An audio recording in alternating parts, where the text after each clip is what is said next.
C'est un album original plein d'humour sur le quotidien des habitants de Kinshasa. Place à présent notre rubrique BD. Aujourd'hui, nous recevons Sébastien Maître, le scénariste de Mbote Kinshasa, article 15. L'ouvrage est sorti le mois dernier chez la Boîte à Bulles et les dessins ont été réalisés par le caricaturiste congolais Cash. Bonjour, merci d'être avec nous. Alors dans cet album, votre premier, vous parlez de la vie quotidienne des Kinois et en particulier de celle de Samuel. Alors qui est-il? Racontez-nous. Alors Samuel, c'est un petit garçon de 10 ans qui habite le quartier de Lingwala, au centre de Kinshasa, et qui se retrouve effectivement dans la situation de ses chaussures sont trouées et se retrouve interdit d'école.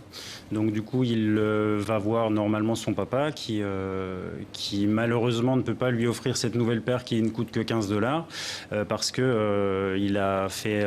il est chauffeur de taxi, voilà, il vient d'acheter une voiture. Voilà. Et en fait, le petit garçon, pour justement pallier à ce manque, regarde un petit peu ce qui se passe autour de lui dans la rue et décide d'inventer un métier. Alors, votre album a pour titre Mbote Kinshasa, article 15, Mbote bonjour.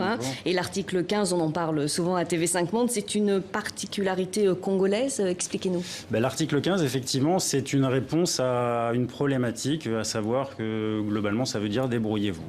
Les Kinois sont les champions du monde de la débrouille et en fait, cet hommage, j'ai voulu le faire par le biais de ce projet multimédia, donc qui comprend à la fois un court-métrage, une série de vignettes documentaires et la bande dessinée qui reprend ces deux éléments pour justement rendre hommage à l'optimisme congolais et à cette faculté, cette capacité de se tirer d'un mauvais pas, je dirais, et de plutôt que voir le verre à moitié vide, on le voit à moitié plein.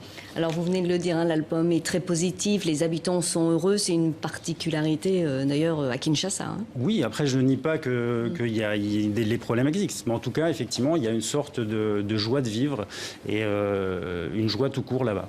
Alors c'était important pour vous de donner une image différente de Kinshasa, de l'actualité, loin des manifestations? Absolument, c'est vrai, quand on voit en ce moment l'actualité dans le monde, ça fait mal au ventre et mon idée n'était pas... Je ne voulais pas faire un album misérabiliste, en fait, pour tomber dans les clichés habituels qui sont traités quand on parle de l'Afrique d'une manière générale. Et c'est ça, c'est un album que je voulais joyeux et qu'on referme avec un sourire. Alors les dessins, je le disais, sont signés Cash. Comment s'est passée votre collaboration ?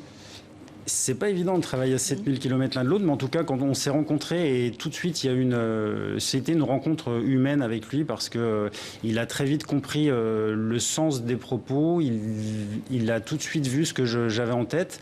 Et disons qu'on a travaillé sur place pendant quelques semaines. Donc, on a fait un premier découpage. Et puis après, il nous envoyait régulièrement par Internet tout ce qui était planche. Et ensuite, je suis revenu sur Kinshasa pour tout ce qui était ancrage et coloriage. Et non, Cash, c'est marrant parce qu'on en a parlé plusieurs fois.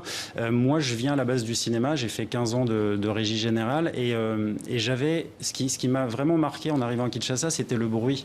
C'était l'ambiance sonore qui règne dans cette ville. Et je voulais justement avoir des dessins sonores, on va dire. Donc c'est vrai que la difficulté pour Cash, c'était de comprendre ce que je voulais dire. Et plusieurs fois, donc on a passé beaucoup de temps ensemble. Et quand je voyais des situations particulières dans la rue, je lui demandais de regarder avec ses oreilles. Parce que justement, je voulais retranscrire quelque part cette vitalité de la rue et cette ambiance à l'intérieur de ces dessins et de ces bulles. Alors vous venez de rentrer de Kinshasa, comment a été accueilli votre album? Écoutez, oui, effectivement, on a fait la projection le 7 octobre dernier et l'accueil a été très chaleureux. En fait, effectivement, il y a pas mal de gens qui m'ont dit là-bas, c'est à la fois un miroir que tu es en train de nous mettre devant les yeux et quelque part... Il y a beaucoup de gens qui ne regardent plus la rue comme ils la voyaient avant. C'est-à-dire que c'est un petit peu comme nous, Paris, dans les endroits dans lesquels, en tout cas, on évolue. Au bout d'un moment, on ne remarque plus ce qui nous entoure. Et là, c'est quelque part, les gens suivent le vendeur d'œufs ou d'un seul coup, on entend le vernisseur qui passe en faisant teinter ces 2 bouteilles de vernis. Et voilà. Très bien, merci beaucoup Sébastien Maître. Merci Je rappelle le titre de votre BD Mbote Kinshasa, article 15, sorti chez la Boîte à Bulles et dont les dessins sont signés Cash. Merci beaucoup.